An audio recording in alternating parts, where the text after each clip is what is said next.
Hey guys, so in this video, I want to show you how you can use ChatGPT with web-enabled access to create what's essentially hyper-local personalized guides to your hometown or your home market for clients that are visiting your area. One of the things that I find myself doing on a pretty regular basis is because we have a lot of clients that are relocating to the Asheville area, I'm constantly trying to match what I know about the client with what I know about our city to try to help them get to know their future potential life. I know we all have that document on our computer or in our office that's like the list of the top 10 neighborhoods or the top 10 restaurants or the top 10 things to do in our town. And just sort of out of necessity and kind of out of a need to meet our client's desire to provide value, we give them that generic sheet or that generic itinerary.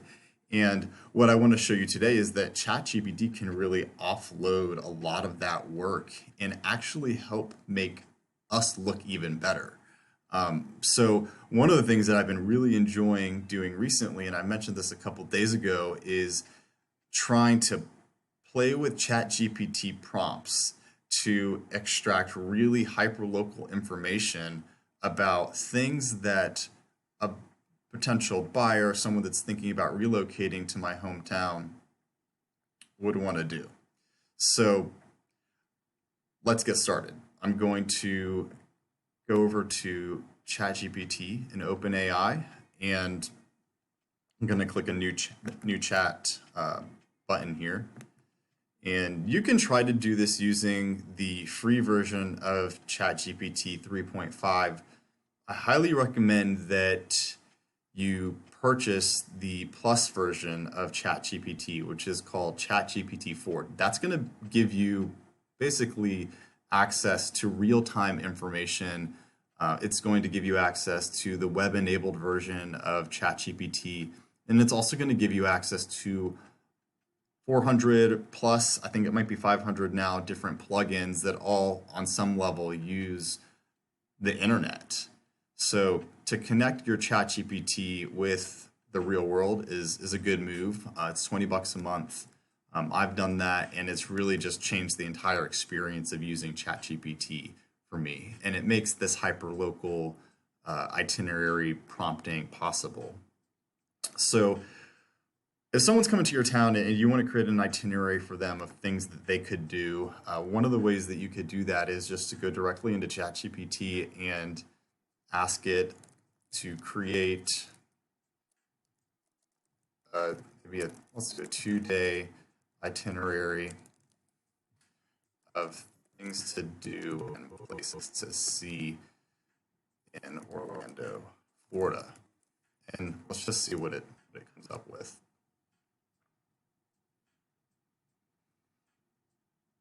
So it starts listing out day 1, visit Disney, gives us a time, basically planning a Disney vacation is what it's doing here. So this is what most people are using ChatGPT for in terms of travel planning.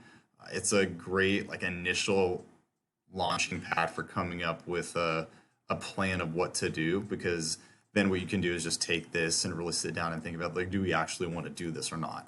So if I were doing this for myself, and I know several colleagues have used ChatGPT to plan an itinerary for their own trips, that's what I would do. I would go to ChatGPT instead of Google, and then I would just start coming up with some different possibilities and suggestions. But the purpose of this video and what I want to show you guys is how to use it to create hyperlocal guides. So we've created a series of prompts in the Facebook group, and I'll give you access to this Google Doc here in the video. But there's 18 or so prompts for different types of buyer profiles.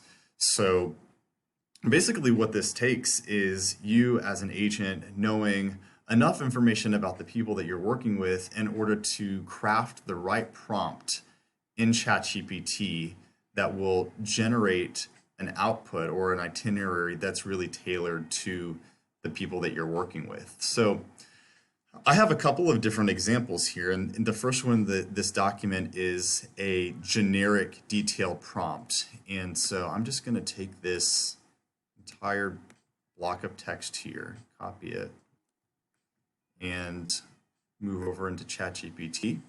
And I'll just continue in the same tab. Basically, the prompt reads, create a 72-hour itinerary for, let's do Orlando, Florida again. So you have to tell it the location. More details are better. Starting on Friday evening, so you could change this to starting on Thursday evening, Saturday morning, and ending on Sunday afternoon. In this case, the buyer profile that I'm telling ChatGPT is that we're working with an affluent couple who likes contemporary design, modern architecture, modern art, culture, computer games. They like hipster neighborhoods. So let me get rid of this. They like Michelin star dining, street food, sushi, ramen, pizza, high-end cocktail bars, dive bars, hiking, parks, and nature with specific recommendations. So this is asking for an itinerary with specific recommendations based off of this information about these people. And that's information that I got in when I was in the office qualifying the buyer, or when I was on the phone talking to them about their trip, about things that they're interested in, about figuring out why they're moving to the area, and was able to kind of come up with a list of things that I know they would vibe with. So that list is going to change pretty dramatically depending on who you're working with. The end of the prompt, I say be sure to include hidden gems and off the beaten path destinations, which kind of, in my area where I live, there are a lot of well-known major tourist landmarks, and I know that these particular buyers have already visited those, so I would like ChatGPT to not include those landmarks. And that's specifically why I included that bit there. But you can change that if that doesn't apply to your clients. So let's click enter and see what happens. So it says, sure, based off of your preferences, here's a 72-hour itinerary in Orlando, Florida that combines contemporary design, modern architecture, art, culture, food, and outdoor activities. So it kind of summarized some of the things that I told it up top in the prompt.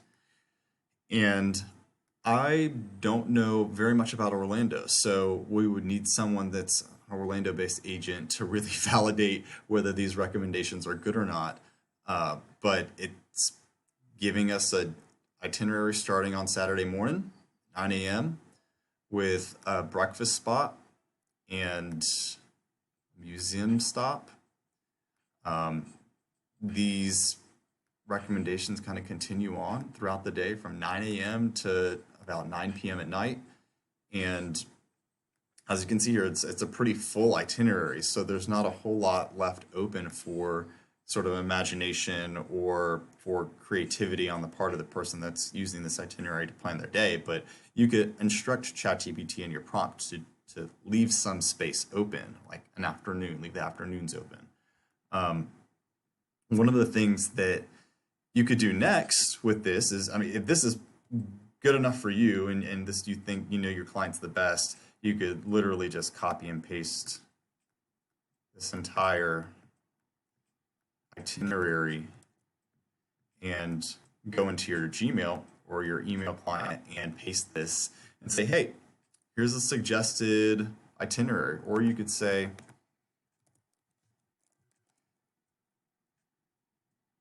ask ChatGPT to do that.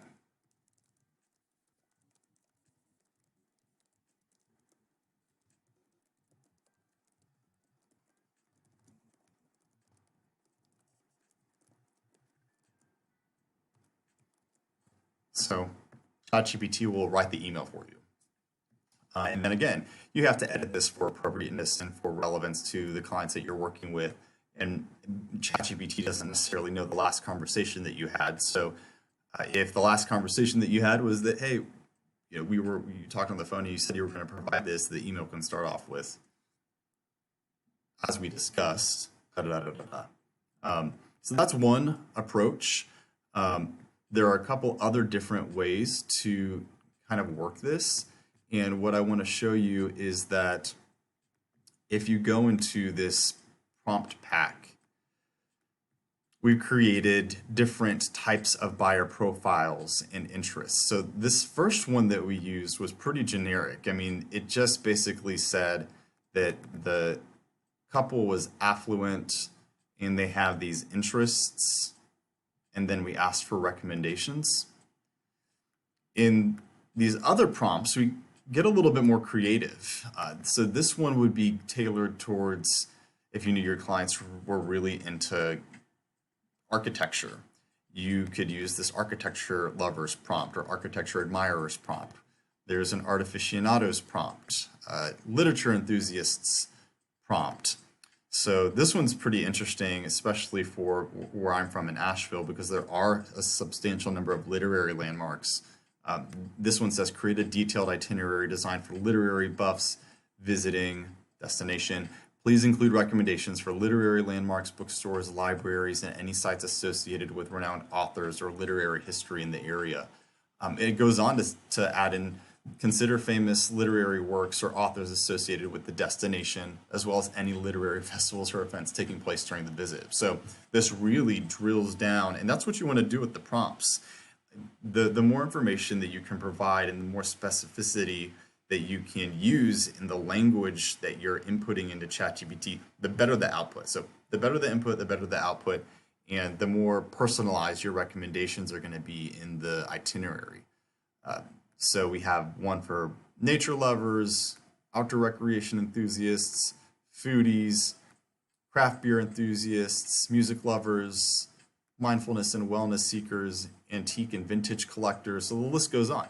There's hundreds that you could come up with, and just following this generic prompt structure, you could customize or create a new prompt based off of new information you have about your client that would really, I think, change the game in terms of what you're able to provide in terms of level of service and level of just care for the client during their visit. I want to show another way of using the prompts here to come up with an itinerary. And this involves installing a plugin, and a plugin that we're going to use, let's see if we can reload this to get it to show up, is the Redfin plugin. So earlier today, I prompted ChatGPT with the same prompt for the affluent couple. And as you can see here at the top, I have some plugins enabled. One of the plugins is the web access plugin that allows ChatGPT to connect to the internet. And then I also have installed the Redfin plugin and the Open Table plugin. So I thought this was really cool because of ChatGPT Plus, we get access to all of these plugins, and they just add in or layer in functionality to ChatGPT that enable you to do things that were never possible with just the free version of ChatGPT. So what I did, and I can kind of step through this, is I prompted ChatGPT with just this basic prompt with this information about this buyer, and then it provided this is specific to my town, it provided the itinerary, and I thought this was really interesting because it gave me specific locations that the client could visit. But what I wanted to do was add a level of interactivity with this itinerary. And so I asked ChatGPT to revise the itinerary to include hyperlinks when relevant and links to make reservations when appropriate. So this first bit really depends on having the web access plugin installed for the hyperlinks. And then the second bit, links to make reservations, depends on the Open Table plugin, which links the restaurant name in the itinerary to an Open Table search on the Open Table website. And then I also added in here, provide at least one address or listing in the neighborhoods that you recommend. So I asked ChatGPT to recommend some neighborhoods as well for this particular itinerary so that the client visiting the area would not just get a feel for retail establishments or restaurants, but also like where they would potentially live. And I also said, please write in English language. That was probably unnecessary. And you can see here, ChatGPT reports back that it was thinking using these different plugins while it's generating a response, using the Web Pilot plugin for web access and OpenTable for the reservations. And the result was, and this is pretty crazy, the result was basically the same itinerary as before. It changed slightly, but now we have links. So for every single place, location, landmark, point of interest, if ChatGPT could find a relevant hyperlink, it would link that text. So this links a specific district in Asheville and then has a little description about it. And then the second thing that it did was it not only linked the actual restaurant, but it linked the reservation tab on the OpenTable website for that restaurant. So this really looks like, I mean, this is a lot of work that is saved here. So if you're counting your dollars per hour in terms of what you make, this would take a lot of time to craft for each individual client, this type of level of detail in an email. And it's done that for every single recommendation in the itinerary. So this is really going above and beyond and showing, making basically the experience of the client kind of like a concierge level experience. So I think this is a really cool approach to using ChatGPT plus OpenTable and the web access that GPT Plus offers and providing additional value or added value to a client's experience with you. It didn't do exactly what I wanted it to do with respect to the neighborhoods and the listings. So as I mentioned, the Redfin app was also installed on this first go around. So at the very end of this itinerary, instead of folding in information about neighborhoods and listings in those neighborhoods within the itinerary, it threw them all at the end and it only provided one. So I went back and I said, sorry, I meant that I'd like for you to include a recommendation for neighborhoods to tour in the itinerary. And since this couple is possibly looking for a home in Asheville in the future, I want you to include some listings for each neighborhood that they could drive by that meet their profile or interests. And so it tried again. It said that it couldn't find any, but it did suggest some neighborhoods. And so it chose those neighborhoods, interestingly, based off of the information in the buyer profile that I gave it in the very beginning. So within this particular instance of this ChatGPT chat, it's remembering the things that I'm telling it, and it's continuing to go back to the things that I've told it to provide novel responses every time I ask for something additional, which is pretty incredible. So it didn't exactly give me what I wanted, so I asked it instead, can you give me the itineraries before, meaning the first itinerary, and within the itinerary, suggest some neighborhoods to visit. So here I'm trying to get a little bit more, a little bit closer to what I actually had envisioned. And it says, absolutely, here's a revised itinerary. It started providing the itinerary, but I noticed it wasn't hyperlinking the places for some reason. So I stopped the response generation and then corrected. And again, this is where it's a computer. So it's doing exactly what you say and not doing what you don't say.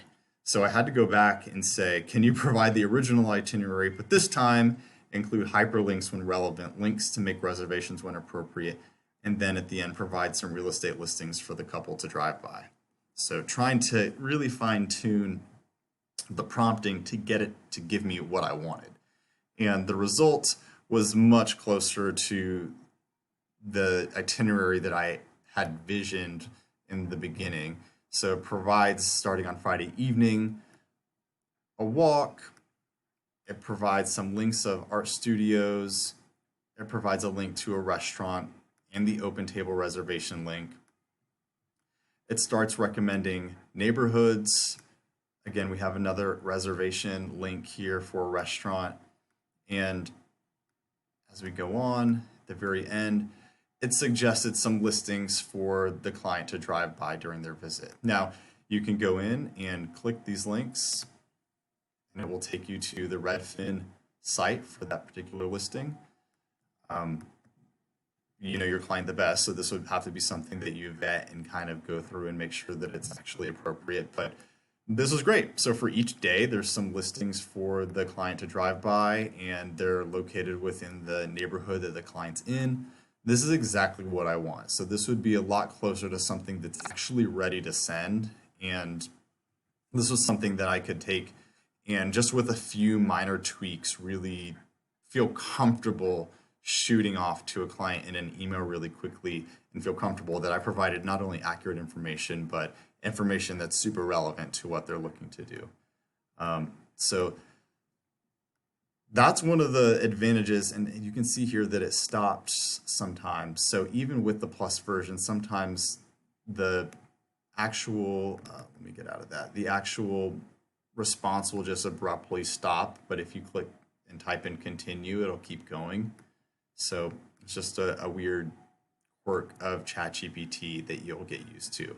It'll continue kind of where it left off. Sometimes there's a little bit of backtracking. So you see that it stopped at late afternoon in the middle of that sentence. I said continue, and it continued. It's Sunday, so it went back a little bit to make the response complete. So that's kind of an advanced way of using the plugins plus the base version of ChatGPT to create an itinerary. And one of the things that I recommend is just literally going in and playing around with it. Try to break ChatGPT, play with the prompts, change things, take things out. It's impossible to crash it. So if you're worried about not doing something right, don't. The best way to learn is to actually dive in and use it. And the more you do it, the more comfortable you'll get. And again, I think that the best thing to remember with the prompting is just that the more specific you are about what it is you actually want, and the more specific you are about the client that you're working with, so that buyer profile, the more relevant the result in the itinerary is going to be. So yeah, there you have it. Go ahead and take a stab at doing this on your own. If you have questions, feel free to message me or comment. I hope this was helpful. There's a lot to unpack here. And again, this list of prompts is by no means complete. You could create prompts. I know someone has done one for luxury clients, so please create a detailed itinerary for a luxury client. You could create an archetype or interest that's based off of a family with children. There's just like the list literally, I think it would never end. But if you have a good idea and you want to share it, please comment, and I'm sure folks in the group would benefit. This is a free list of prompts. If you want this, it'll be in the group resources. I'll also post a link to this. And have fun. Good luck.